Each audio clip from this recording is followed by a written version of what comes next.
இரவெல்லாம் இதையே யோசித்துக் கொண்டிருந்தேன். இன்ஸ்பெக்டரின் மேம்போக்குத்தனம் எனக்கு வினோதமாகத்தான் இருந்தது. முருகன் யார்? தங்கராசு, ஜெயராமன், முனுசாமி, சாமிக்கண்ணு, பிச்சையப்பன், பழனி, எவ்வளவு பெயர்களை கொடுத்து குழப்பி விட்டான் அந்த இன்ஸ்பெக்டரை. அடையாளத்தையும் மறைத்து விட்டான். நிஜமாகவே அந்த முருகன் கொல்லப்பட்டானா?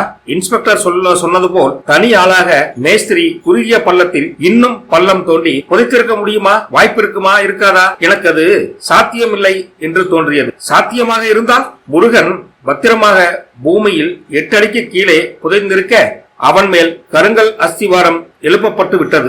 அசைக்க முடியாத, கலைக்க முடியாத அடக்கமாகிவிட்டான் முருகன். அப்படி நடந்திருக்காது.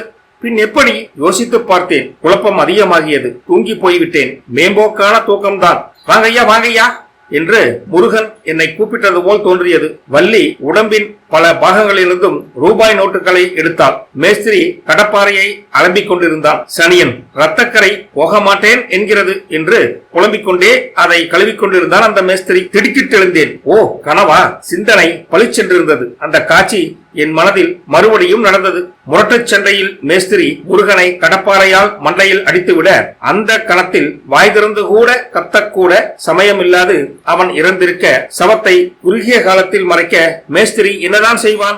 ஏற்கனவே வெட்டப்பட்ட அஸ்திவார பள்ளங்களில் ஒன்றில்தான் உடலை தள்ளிவிட்டு மண்ணை சரித்து மூடியிருப்பான். குறுகிய காலத்தில் அந்த ஒரு ஆளால் அது மட்டும்தான் சாத்தியம். அப்படியென்றால் அஸ்திவாரத்திற்கு தோன்றிய குழி ஒன்று அதன் மேல் அஸ்திவாரம் கட்டாமல் வெறுமனே மண்ணால் மூடப்பட்டு இருக்கும். அங்கே போய் பார்த்தால் நாம் கண்டுபிடித்து விடலாம். என் நரம்புகள் சிரித்தன. எதிர் வீட்டை பார்த்தேன். சலனமற்று இருந்தது. என் ஆர்வத்தை அடக்க முடியவில்லை. மேஸ்திரி இன்று வரமாட்டான் என்று தோன்றியது. ஷெட்டானது வெளிப்பக்கம் பூட்டியிருந்தது. நான் ஒரு டார்ச் லைட்டை எடுத்துக்கொண்டு வீட்டை பூட்டிக் கொண்டு அங்கே மெல்ல மெல்ல மெதுவாக சென்றேன். சற்று முற்று பார்த்தேன். பின்னிரவின் மகா மௌனம். காற்றின் மெலிதான சலசலப்பில் மர இலைகள் ஒரு தடவை சிலித்துக் கொண்டன. இருட்டு, மகா இருட்டு. மண்மேட்டை தாண்டி மனைக்கு வந்தேன். அந்த வீட்டின் எதிர்கால அறைகளில் அப்படியே டார்ச் அடித்து பார்த்தேன். அப்படியே மெல்ல நடந்து ஆராய்ந்து கொண்டே பார்த்தேன். இது பெட்ரூமாக போகிறது. இது சமையல் அறையா? இது ஹாலாகத்தான் இருக்கும். திடுக்கிட்டேன். ஹாலுக்கும் வாயில் புற வராந்தாவுக்கும் இடையே இருக்க வேண்டிய சுவரின் அஸ்திவார வரம்புகள்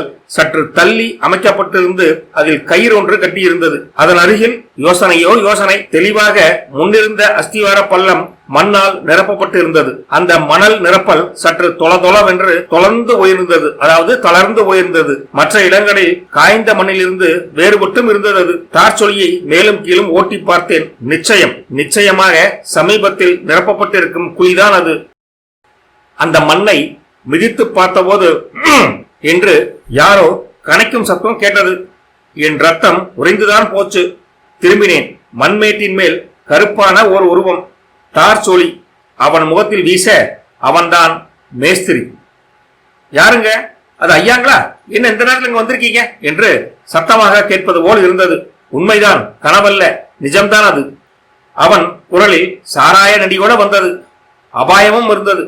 நீங்க ரொம்ப கெட்டிக்காரங்க, அப்படித்தானுங்க? ரொம்ப கெட்டிக்காரங்க. நீங்க கண்டுபிடிச்சிட்டீங்கல்ல? சபாஸ். அந்த பைய பத்திரமா கீழே தான் இருக்கான் ஐயா. அவனுக்கு துணையா உங்களையும் அனுப்பிச்சுட்டுமா அப்படின்னு மேஸ்திரி மிரட்டுவது போல் அருகில் வந்தான். ஏய் மேஸ்திரி, கிட்டே வராதே என்றேன் நான். சரசரவென என் மேல் இறங்கி வந்தான் அவன். திடீரென்று எதிர்பாராத விதமாக என்னிடம் இருக்கும் எச்சரிக்கை நரம்புகள் அனைத்தும் ஓடுடா ஓடு, ஓடி போய்விடு, இவன் ஒரு கொலைகாரன் என்று செய்தி சொல்ல நான் திரும்பி ஓடுகையில் கல் தடுக்கி அப்படியே மல்லாந்து விழுந்து விட்டேன். மேஸ்திரி என் அருகே வந்து விட்டான். கையில் பெரிய பாறாங்கல் ஒன்றை எடுத்துக்கொண்டு அதை தள்ளாடியபடியே மேலே கொண்டு போய் ஓங்கி மூச்சு பிடித்து என் தலைமேல் குறிவைத்து ஒரே போடு. ஓடுவதற்குள் இன்ஸ்பெக்டர் அவன் மேல் பாய்ந்து அவனை தள்ளியும் விட்டார். கல் என் தலைக்கு மிக அருகில் தள்ளிதான் விழுந்து விட்டது. தள்ளி விழுந்ததோடு உருண்டு ஓடிவிட்டது. என் கன்னத்தை சிராய்த்து விட்டது அந்த கல். 2-3 போலீஸ்காரர்கள் ஓடோடி வந்தார்கள். மேஸ்திரியை அவன் பின் கையை கட்டி அழைத்து செல்ல இரவு 3 மணிக்கு அந்த இடத்தை தோண்ட ஆரம்பித்தார்கள். ரொம்ப லக்கி சார் நீங்க. இந்த மாதிரி சோலோவாக நீங்க போயிருக்க கூடாது. நான் வரலேனா அப்படி என்று இன்ஸ்பெக்டர் கேட்டார். நீங்க இந்த கேஸை விட்டுடுங்கன்னு நினைச்சேன். நீங்க வந்ததை இன்னும் என்னால் நம்பவே முடியல. கனவு மாதிரி இருக்கு என்று இன்ஸ்பெக்டர் சொல்ல அதை ஒரு போலீஸ்காரர் ஆமோதிக்க நான் விடறதா சார் நினைச்சேன். என் போலீஸ் புத்திக்கு மேஸ்திரி சொல்றது பொய்ன்னு மட்டும் தெரிஞ்சது. இப்படி என்று இன்ஸ்பெக்டர் லைட்டாக சொன்னார்.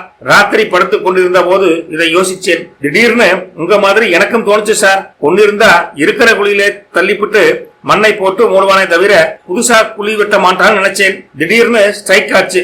உடனே போய் பார்த்தலான்னு ஸ்டேஷனுக்கு போய் கான்ஸ்டபிள் 2 பேரை கூட்டிட்டு அழைச்சிட்டு வந்தேன்.